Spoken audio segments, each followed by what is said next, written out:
if you invest some amount in startup, what are the returns you would get? If you invest in a bank's FD, you might able to fetch 5 to 7%. If you invest in a stock market, you might able to make some profit. If you invest in real estate, you might able to get some appreciation on the land and real estate value.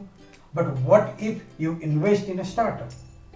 And today we will be discussing about what are the returns when you invest in a startup and what are the exit policies. Hello guys, my name is Yogesh Tete and I am the founder of Entai. Let's start. So let's understand exit policies and returns. For an example, consider you have invested 10,000 rupees or dollar into particular startup, as in today. Now, after 3 to 5 years, you want to take exit. So you expect returns. Right? So consider this 10,000 you have invested at 10% of the equity dilution. Now after 3 to 5 years, the valuation of this particular ABC company must be 3 times or 5 times. That means your investment has become 5 times.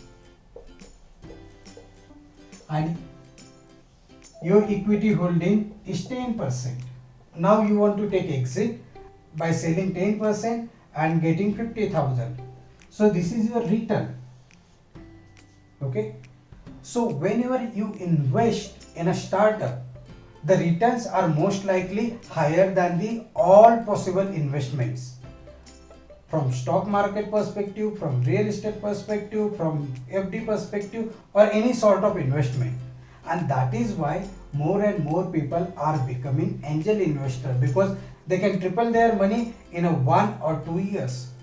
They can make their money 10 times in a 5 years. Isn't it a good option? But when there are such kind of returns, the involvement of risk is also high. So you have to analyze the startup, team, product very carefully before investing into any startup. So let's talk about the exit policy. Now, who will give you this 50,000 rupees? So understand this. After 5 years, 50,000. ABC is the company. So the first option is buyback. The existing founders or existing shareholders and investor can buy back this 10% at 50,000. If I am the founder or I am the investor, then I would buy 10% at 50,000. I will pay it to you and you can take the exit.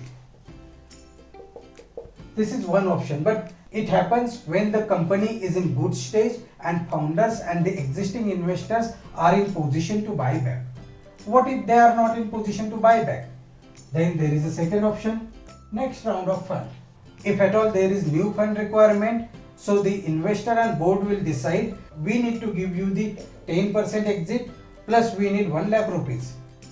That means they are going to dilute 30%, out of which 10% is yours, 20% is for next round. That means 50,000 is yours and the 1 lakh rupees for their growth.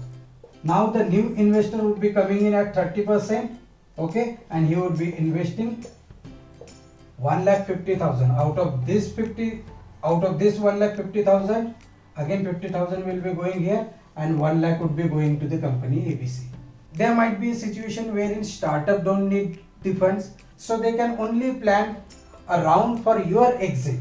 Instead of giving this 1,50,000, they can raise only 50,000 at 10%. New investor would be coming in and you would be getting exit. So this is second way of exit. The third is merger and acquisition. Merger and acquisition could be partial or complete. Consider example of Flipkart and Walmart. This was kind of partial acquisition. Walmart has invested around $16 billion at 77%. That means Walmart is holding 77% of the stakes in Flipkart by paying $16 billion. Now, when Walmart has paid $16 billion, that doesn't mean all the $16 billion has been utilized for the growth of the company. There were existing investors like Tencent, Tiger Global, SoftBank, Microsoft. All these four investors took exit when Walmart has invested into Flipkart. So this is a kind of partial acquisition. The next exit strategy is IPO. If you are actively investing into a share market and stock market, then you must be knowing that recently Zomato has got listed. Right? There are upcoming IPOs like Paytm, PhonePe. Okay, all these were startup 7 to 10 years back, and this IPO is happening to increase the business, to increase the market share, to be the market leader, and to give the exit to existing investors. So when this company would be listing, some portion of their total offerings, some portion of this total offerings would be given as an exit to existing investor. So existing investor can take exit when the company is getting listed. So there are four strategies when you can take exit from startup: buyback from the founders and existing investor, next round of funding, acquisition, and IPO. And the returns of startup investment would be 3 to 10, 15 times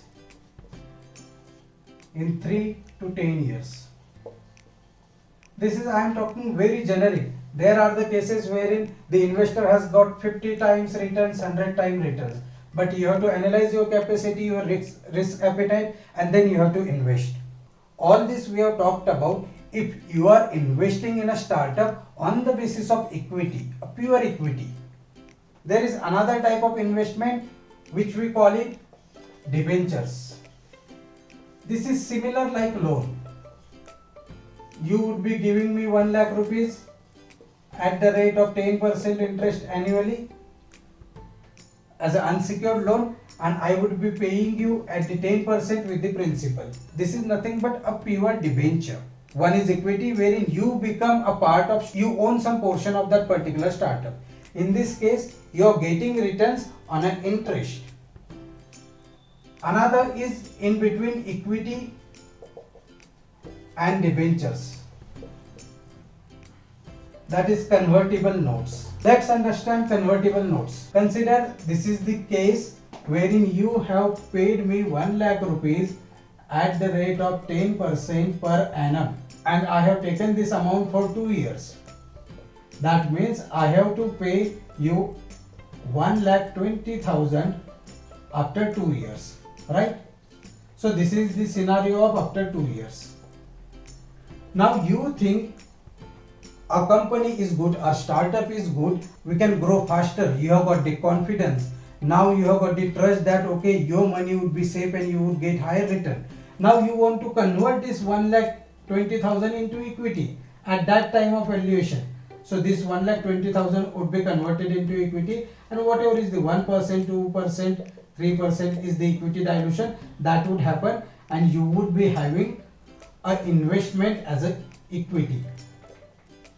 So in early days, for 2 to 3 years, that was the debentures, then you are converted into equity. That is the third basis of the investment, right? I hope you got this. Now the last basis of startup investment is RBF, revenue based financing. That means I'll pay you 1 lakh rupees, okay, and if you guys are generating 2 lakh rupees profit out of that, okay, you would pay me 50,000. Just an example. That means 25% of your revenue every time, and that would continue. And you don't have to pay me the principal amount. We can continue as per the agreement for what timeline you need to pay me the portion of revenue. So there are four bases or four types of investment in startup. One is pure equity, second is pure debenture, third is convertible notes, fourth is revenue based financing. And four exit policies: buyback from the founders, next round of funding, acquisition and IPO. I hope you got to learn something new today. Please like, share, comment and subscribe to our YouTube channel. Thank you. See you again.